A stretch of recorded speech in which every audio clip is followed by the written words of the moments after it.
You lost already 6 years of your life. You're so young.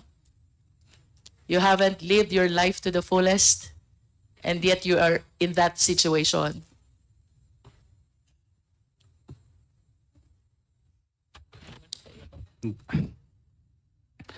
Napakahirap po talaga. Kasi tingin ng mga tao sa akin, drug lord ako. Nung unang punta ko sa RGC, tinanong ko sa akin ng mga gumagawa nun dun, kung pwede ba ako mag-supply sa kanila. Sabi ko, wala po talaga akong kinalaman dyan. Ang hirap mo.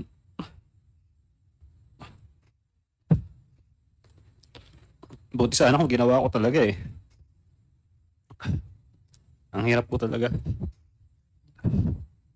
Meron man akong kasalanan. Yun po yung sa TARA system. Totoo naman po lahat yun. Nagsabit po ako sa simula pa lang ng Senate hearing. Nag-ooperate na ako. Nag-request pa ako ng executive session. Binigyan pa ako ng Sergeant at Arms. Yung mga nilabas si Senator Lacson noon, hindi ko naman po kilala si Senator Lacson eh. Sarili niyang investigasyon yun eh. Mga nilabas siyang flowchart. Yun lang naman ang kasalanan ko. Di kasuhan nila ako tungkol doon. Pero hindi ako kailanman nagkaroon ng kahit anong kaso tungkol sa bribery. Kahit perjury nga lang, hindi nila ginawa eh. Siguro dahil takot sila. Palibasa, pinagte-text nila ako eh. Lahat ng text ko, binigay ko sa Senator Lacson. Pinaforensics pa niya sa Camp Crame. Meron pa akong certificate doon. Pero yung shabu, hindi ko po talaga ginawa yan. Hindi ko po gagawin yan kailanman. Are you convicted already? Convicted? Yes, Your Honor. I see. May we know ilang taon po ba naging sentensya nyo?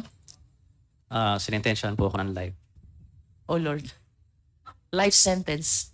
And that is equivalent to 20 years and 1 day to 40 years. Tama, Honorable Flores? How old are you, Mr. Taguba? 33 na po. 33. How long have you been in prison? 6 years. 6 years. Ibig sabihin, nag-umpisa ka makulong 27 years old. Yes, Your Honor. Tama. You are so young. Tsaka very unfair yung nangyari talaga sa na-convict ako na ganito. Okay, let us hear you. Why are you saying that this is very unfair? Unang-una, lokohan lang yung kaso. Nung nag-imbestiga sa NBI, preliminary investigation, lahat po ng dinaanan ng kargamento, kinasuhan. So hanggang sa pinakataas, hanggang sa pinakababa. So ang kaso sa amin is conspiracy. Pero nagawa nila ng paraan na pwedeng conspiracy nga siya, pero patatanggal yung mga matataas na tao, tulad nila Commissioner Fildon, kami may iwan. So inilaban namin sa korte yun na bakit ganon. Ang naging ano ko nang laman, partisipasyon is nagproseso ng dokumento. Hindi po ako broker kasi yun ang binabansag sa akin sa media na ako ay customs broker, nagpakilala akong customs broker. Ang negosyo ko po is talaga tracking. At may tracking, dideliver dun yung container. So, sabi ng korte, hindi kailangan na alam mo yung laman, no? Kasi mala prohibita. Okay? So, paano naman yung iba? Yung mga shipping lines, lahat-lahat, mga examiner. So, nagawa nila ng paraan, parang legal acrobatics, di ba? Na kabilang yung tamaan na dapat hindi. No? So, pero ngayon, nilalabanan pa rin namin sila ng patas. So, Do you have a pending appeal? may apila po kami. It's with the Court of Appeals or the Supreme Court already? Motion po kami ng inhibit. Nung tinamaan po ako, nag-inhibit po kami sa judge. Tapos, para ibang judge yung mag-decide ng motion for reconsideration. So it's still with the Court of Origin. Nasa Regional Trial Court pa rin. May Yes, sir. pending motion for reconsideration. Tapos, finailan nyo ng motion for inhibition yung presiding judge. Yes, Your Honor. In other words, you believe that you were not able to get a fair decision. Yes, During the hearing. unfair. Oo. May we know Mr. Taguba, who were originally indicted bago na-exclude yung sinasabi mo from the case? How many were you? Ilan kayo yung original na nakahabla? Napakarami po namin kasi naalala ko noon nung nasa NBI pa kami nagrepresenta doon sa preliminary investigation. Ang dami po namin nagbibigay ng affidavit. Nandoon po sila Commissioner Faldon, nandoon po sila Neil Estrella, Joel Pinawin. So sabi ko nga conspiracy, dapat lahat kami acquitted kung acquit. Kung ano naman, kung convict, di dapat convicted kami lahat. Kasi ganun lahat ng dinaanan ng container. So, nagawa nila ng paraan na kami lang ang makasuhan. Mr. Taguba, ito bang sinasabi mo marami kami na hinabla? Were you represented by one lawyer only? Or you have different lawyers? Iba-ibang lawyer po. Iba-iba? Opo. Ibig sabihin yung defenses nyo, iba-iba din. Opo. Depende sa strategy ng mga lawyers na humawak sa inyo, no? Opo. And can you please name names of those who were included in the charge, the prominent ones? Sino po yung mga kilalang tao, aside from Commissioner Faldon, na nasama doon sa habla? Hindi ko na po maalala lahat pero si Commissioner Faldon yung pinaka tumatak sa akin noon. Tsaka sila Neil Estrella, tsaka si Joel Pinawin. These are all BOC officials? Yes, Your Honor. And upon conviction, sinong kasama mo na lang? Ako, si Irene, tsaka si Kenneth, tapos yung Budigero. So there were 4 of you Yes. who were convicted. Budigero, the tracker, the broker, and the other one is the facilitator of your document. Kasama ba si Irene? Yes, Your Honor. And all the BOC officials were excluded from the charge. Yes, Your Honor. At saka, tingin ko yun din yung dahilan. Kaya, siyempre, pag lumalabas sa balita, laging customs broker Mark Taguba. So, sa mga hindi nakakaintindi, siyempre, pagka narinig mo yung customs, di may tinamaan na tatrabaho sa customs. So, gumagana yung natin, justice system natin. Walang BOC official na nakasama. Wala, kahit isa. All of you were private individuals. Yes, Your Honor. Mr. Taguba, you likewise mentioned in your affidavit, Pulong Duterte, Yes, Your Honor. you did, and Manscarpio. Yes, Your Honor. Can you please enlighten us? Why did you mention these 2 names in your affidavit? Actually, Your Honor, ang nagme-mention naman yan, yung mga personalidad na sinabi ko, sila Tita Nani and si Jack, na, ayun nga, si Pulong Duterte ang mag-aayos ng magbibigay ako ng pera sa kanila. Si Manscarpio, nababanggit din nila kasi pupunta rin sa BOC, nag-aayos din ng mga alerts.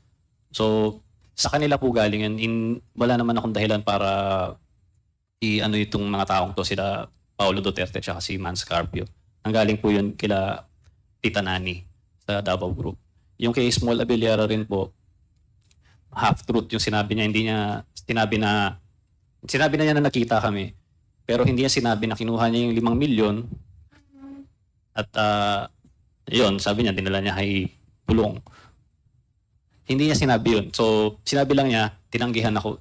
Wala pong katotohanan yun Kinuha niya yung pera So, kaya nga nagkaroon ng green lane. Kaya nga, uniform lahat ng taxes So, siguro naman hindi mangyayari yun kung hindi totoo. Wala rin naman po akong kakayahan. Hindi naman po ako nagtatrabaho sa BOC. Hindi ko naman alam po yung kung anong ginagawa nila dyan sa computer para mangyari yun. So, wala po akong kakayahan kung ako lang po. So, ang akin lang, nagbigay ako dahil gusto ko lang makapagtrabaho. Nung na-mention ko po kasi si Pulong, dati, credible witness pa po ako para sa kanila. Bago-bago pa siya na-mention. So, nung na-mention ko siya, lahat ng pangaharas ginawa nila sa akin. Tinanggalan pa ako ni Senator Gordo ng Sergeant at Arms. Pagkatapos kong tuturo lahat ng mga taga-BOC na tumatanggap ng tara sa akin. So parang pinabayaan na niya ako para mamatay.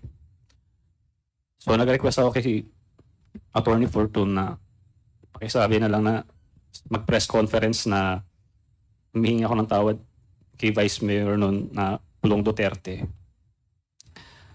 So pagkatapos noon, so yun yung parang tingin ng tao na nag-recant ako, hindi nila alam yung totoong nangyari. na grabing pangharas sa amin. Pati nanay ko balak nilang patayin.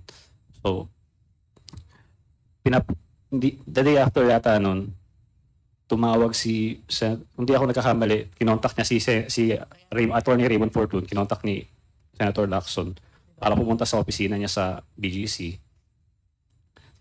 Tapos nung nandun kami, tinanong niya ako bakit ginawa ko yun.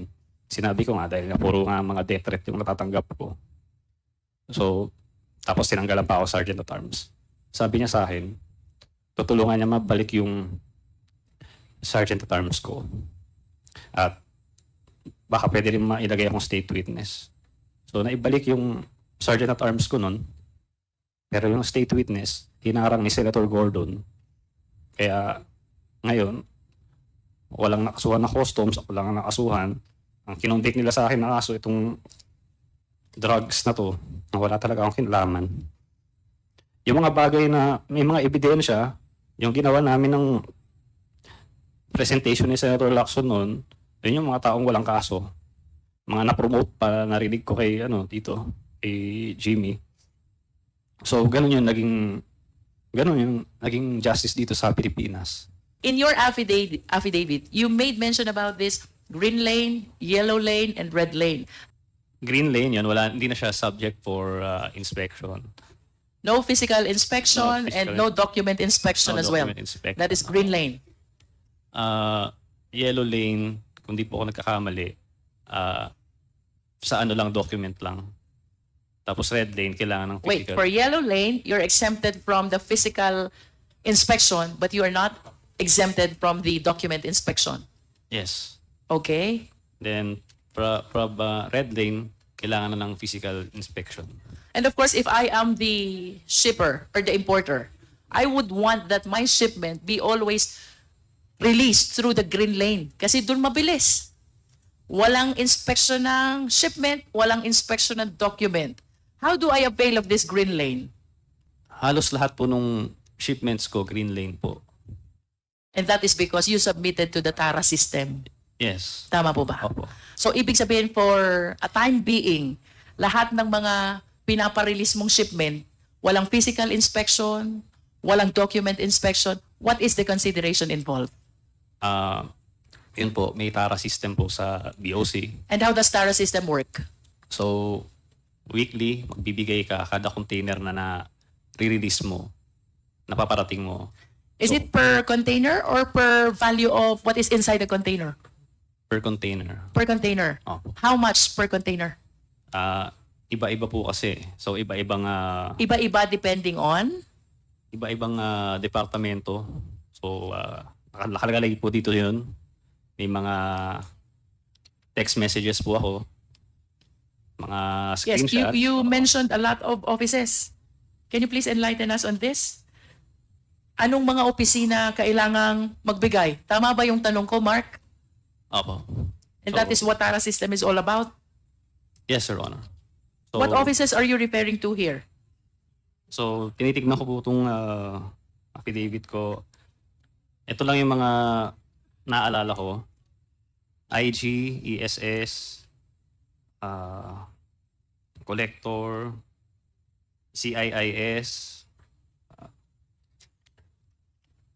Alam ko na You breakdown mentioned ko in na- paragraph 15 of your affidavit, MICP, SSPDC, COMSEN, CIIS, CIIS District, IPRD, IG, ESS, ESS District, FED, AOCG, and IAS. If you total the token that you will be giving to all these offices for one container, Mark, magkano yun?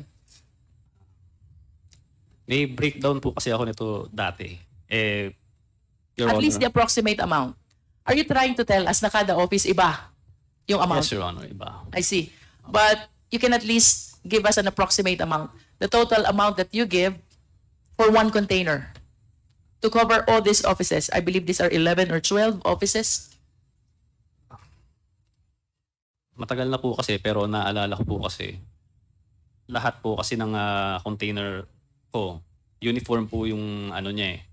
Yung Flat rate. binabayad So 170,000 Per container. per container. Parang And of course, Mr. Taguba, you will agree with me if I would say that the Philippine government is losing a lot of money because of this green lane because it deprives the government the opportunity to assess correctly the shipment or importation. Yes, Your Honor. Tama? Yes. Mr. Taguba, you also mentioned in your affidavit that for quite some time, wala kang nare-receive na alert on your shipment. Tama? Yes, Your Honor. And I suppose that that is because of the TARA system to which you submitted yourself. Yes, Your Honor. However, after some time, biglang nakaka-receive ka na ng alert. Yes, Your Honor. In other words, nagkakaproblema yung release ng mga shipment mo. Yes, Your Honor. What did you do?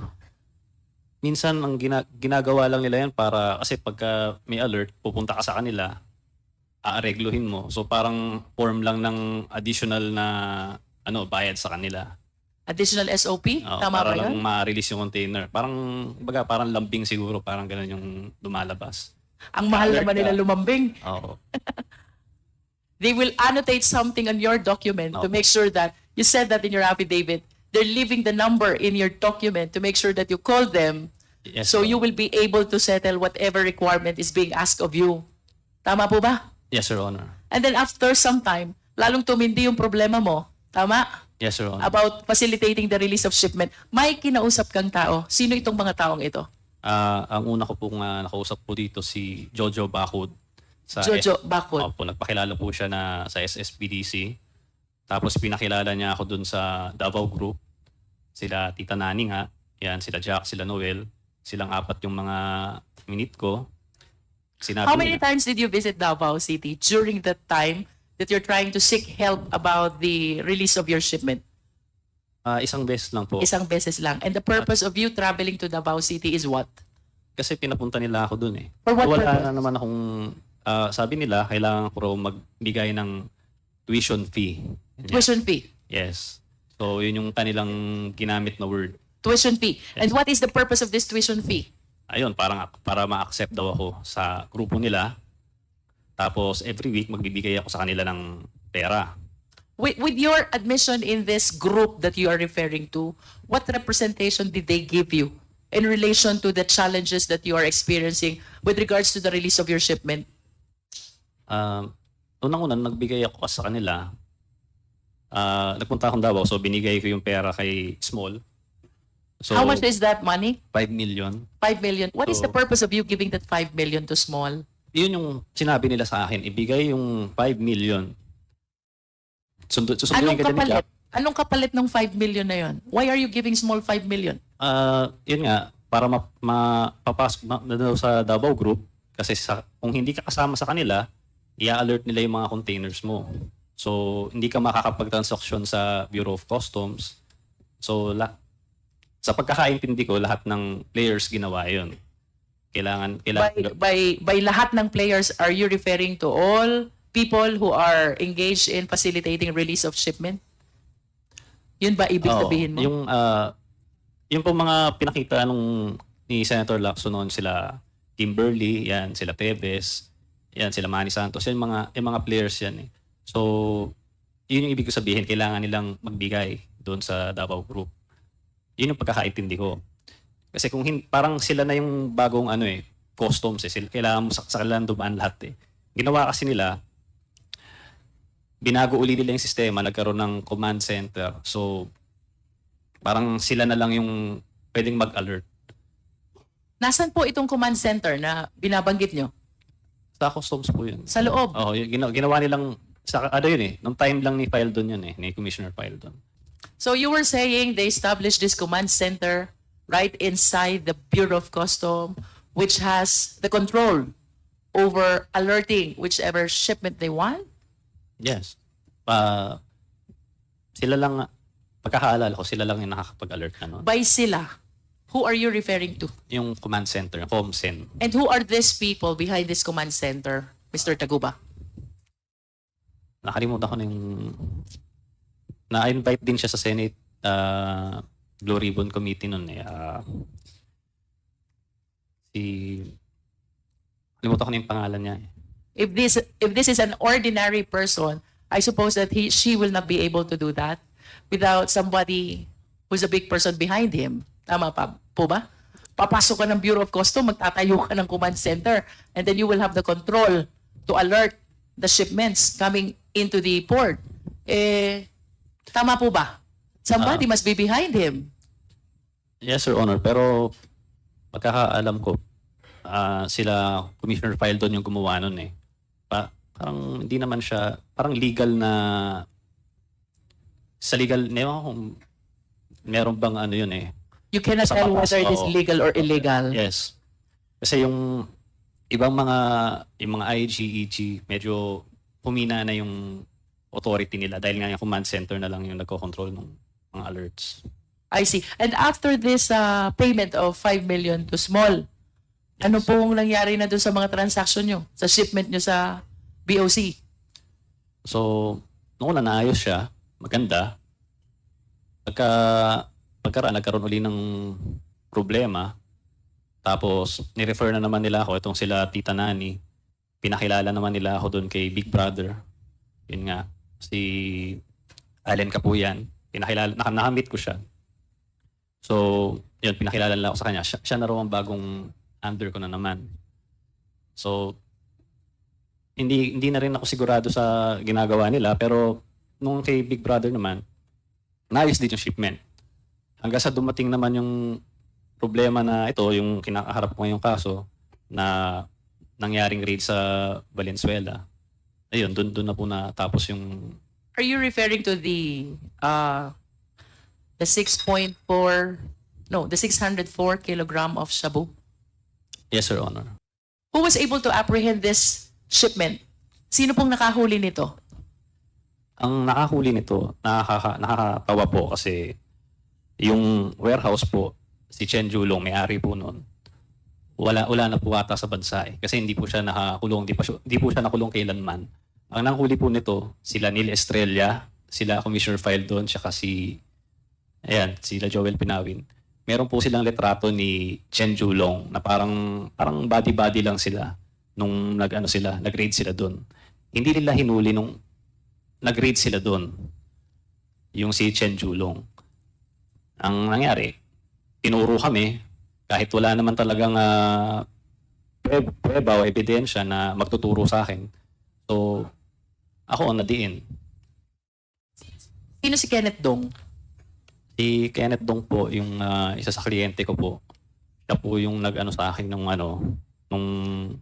mag-process ng container na yon, MCLU 600-1881. So if Kenneth Dong is the one who approached you to process the release of this container, who is the owner of that container?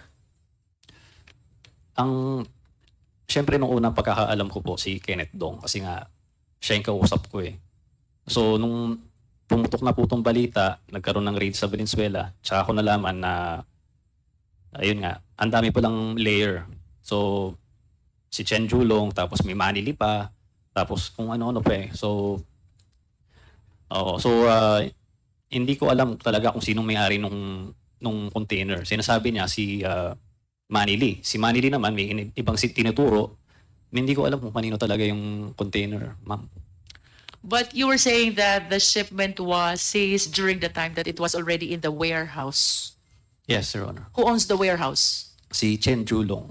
Your personal appreciation, Mr. Taguba, who among those several indicted, ang naniniwala kang involved talaga dyan sa 604 kilogram of shabu contained in the metal cylinder?